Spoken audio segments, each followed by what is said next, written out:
Today is going to be a phenomenal day. I'm going to get to drive something that I've been wanting to experience for a while now. The most powerful Honda ever to reach North American shores. Yes, the Honda Civic Type R.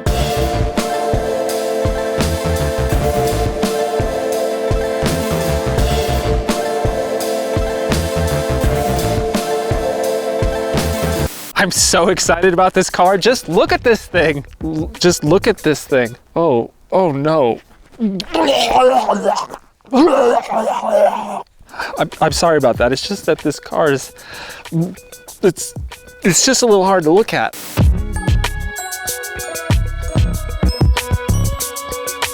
I'll do my best not to look at it right now. It's not a secret that this styling of this thing is polarizing. Ignoring the looks for a moment, what we do need to remember is that the Civic Type R is basically a race car built for the street.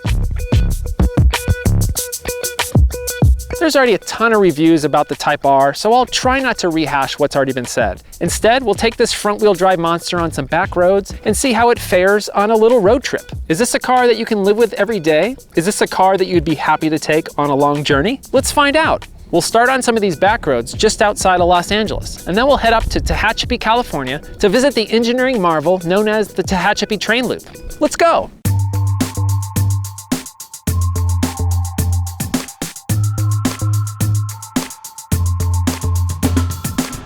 All right, let's get the basics out of the way first. It should be apparent by the looks of this car, but this vehicle was designed for one thing only: high performance driving fun.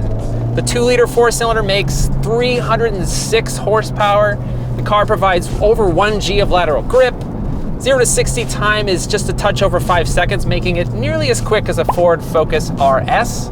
And unlike the Focus RS and the WRX STI, we've only got 2 wheels propelling the car. Yep, this car is front-wheel drive. So if you pull from a stop, you might expect gobs of torque steer, kind of like what you might have experienced with the old Mazda Speed 3, but there's really almost none of that here. Honda's unique dual-axis suspension design has more or less eliminated it. So out here on these back roads just outside of Los Angeles, we got some very tight technical corners. And even at these relatively low speeds, this car is a riot. It's really just quite insane what this car is capable of. Driving this car around town, it just sort of feels like a normal everyday front-wheel drive car. But once you start to push the Type R through these corners, you completely forget that this thing is front-wheel drive. And this motor, let's just say it's a delight. Yeah, I'm gonna use that word, it's a delight. The torque comes in really low. It's pretty much always ready to go.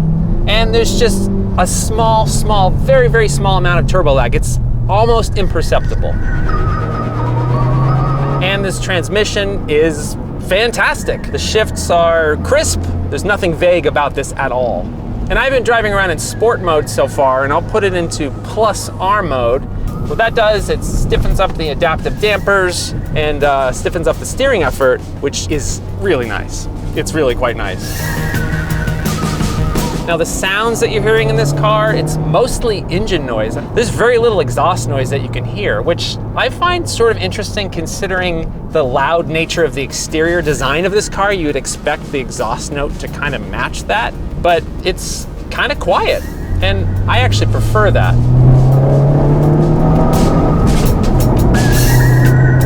So one thing that I find quite amazing about this chassis is that this road right here is actually quite bumpy, and you would expect all of these little bumps to upset the car, especially under acceleration or braking. But this car sort of has a sixth sense about it that just allows it to pretty much float over all these little bumps.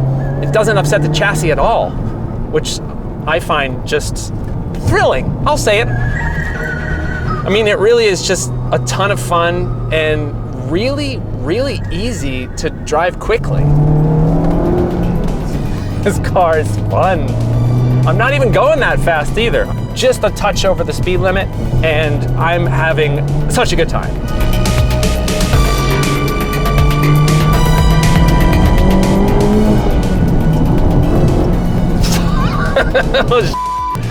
Man, these brakes are great.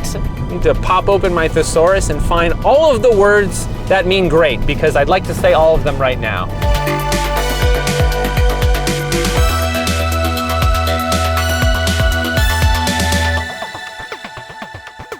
Okay, let's talk about the elephant in the room. Wait, that's too nice. I don't have any problem with elephants. Let's talk about the polarizing radioactive red cockroach in the room. Yes, the styling of this thing. Where do I even begin?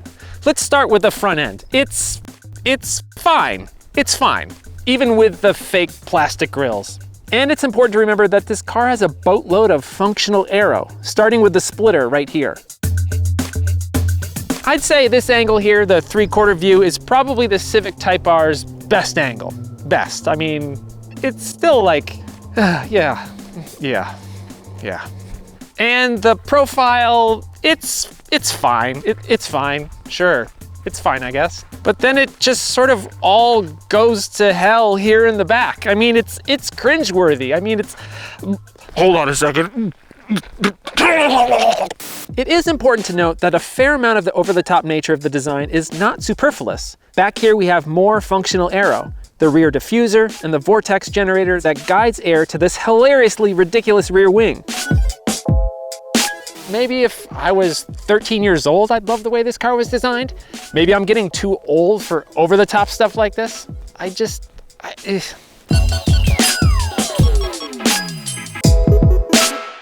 But let's get real. With the performance and pure driving enjoyment that this car gives you, who gives a what it looks like? Anyone that judges this book by its plastic cover doesn't know what they'd be missing. If you're in your 30s or 40s and need to drive to important business meetings from time to time, would you be okay showing up in this? For me, personally, I don't really care what people think about my cars. Given what this car is capable of, maybe, just maybe, I could get over its ostentatious looks. But certainly, it's not a car that I'd turn around and look at as I'm walking away from it in a parking lot, unless I had some barf bags handy. All right, let's hop inside and check out this interior.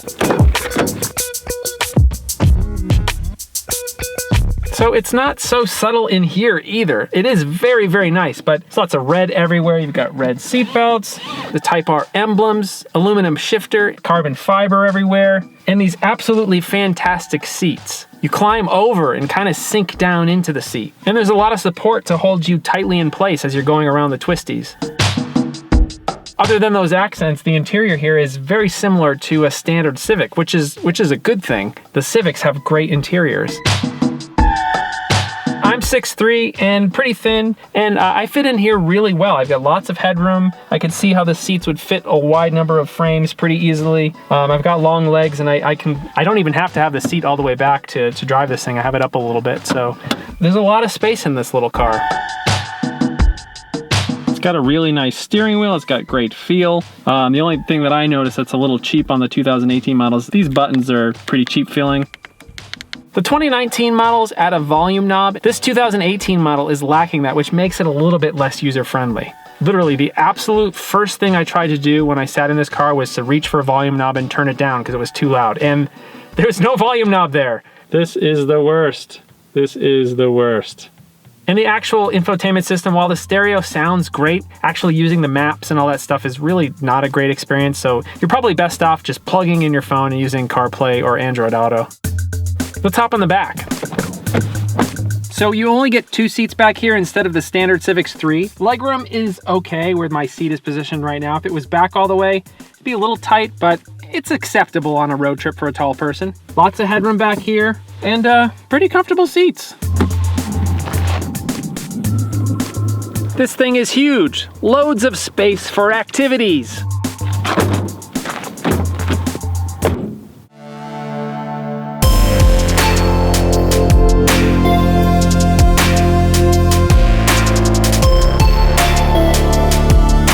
This is a lightly used 2018 Type R with just over 15,000 miles on the clock. Without any options, this car was just over $35,000 new.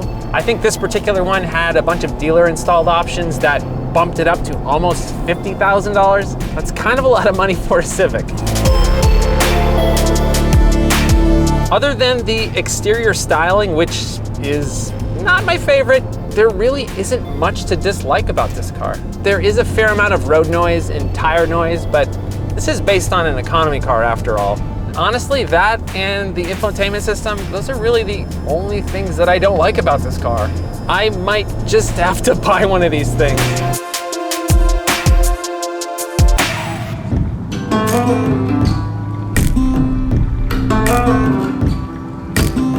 So we've been on the freeway for a little bit. This seat is quite comfortable after several hours of sitting in it. And yeah, the car is kind of droney. There's a lot of road noise, a lot of tire noise. And when you have it in sport mode or plus R mode, which I don't really know why you'd want to do that on the freeway, it's pretty jarring over expansion joints and bumps. But aside from it being a little bit loud, this has been a fine road trip car so far.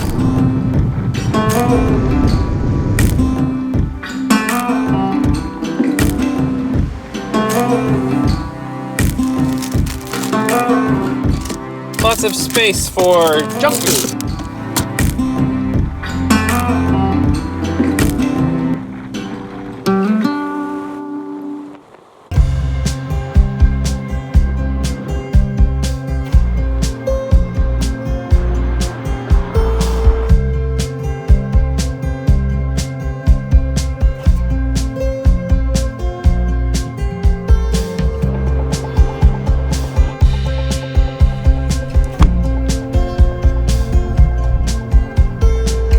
Okay, so here we are on a little dirt road right above the Tehachapi Loop. Let's go take a look around.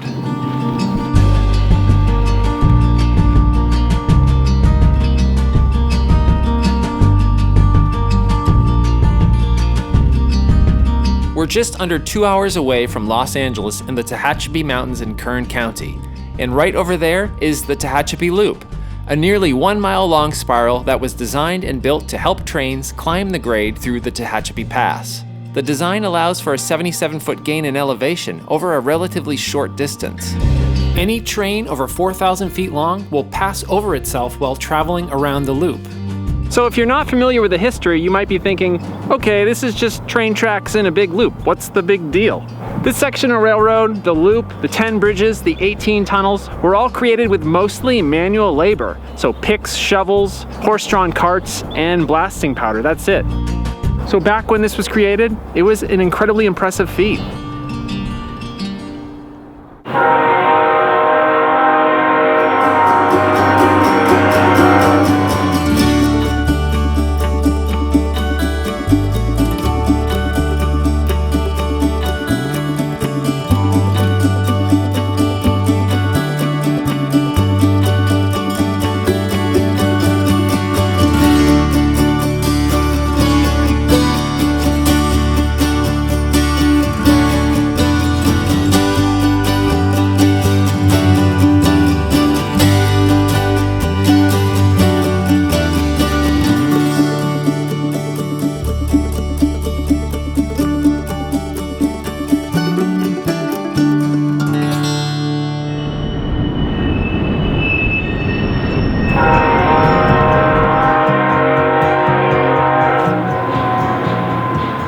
Just like that, train has passed through the Tehachapi Loop.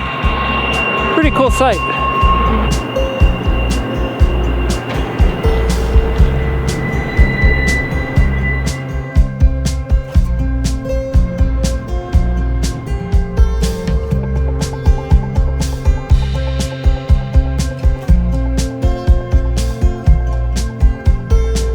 To the uninformed or uninitiated, the Tehachapi Loop may not seem that impressive on the surface. But if you look back and discover how it was built with nothing more than hand tools and blasting powder, it's easy to understand how extraordinary it is. And there are some parallels to this Type R. On the surface, it may just appear like a Civic with a big dumb wing on the back, or that it couldn't possibly be as good as an all-wheel drive vehicle. But all you need to do is drive this Type R once, just once, and you'll see how much of a monumental achievement this vehicle is. So overall, a road trip in a Type R is pretty great. It pushes you to have fun at every turn, which makes it an incredibly enjoyable road trip car. This is just a car that can do so many things well. It'd be a fine daily driver, be perfect for the racetrack, and it's great for road trips. How can it be good at so many things? You would think that living with a track-centric sports car, you'd be compromising in so many different ways. But with this car, there really are no compromises. Well, except for one. Just don't look back while you're walking away from it.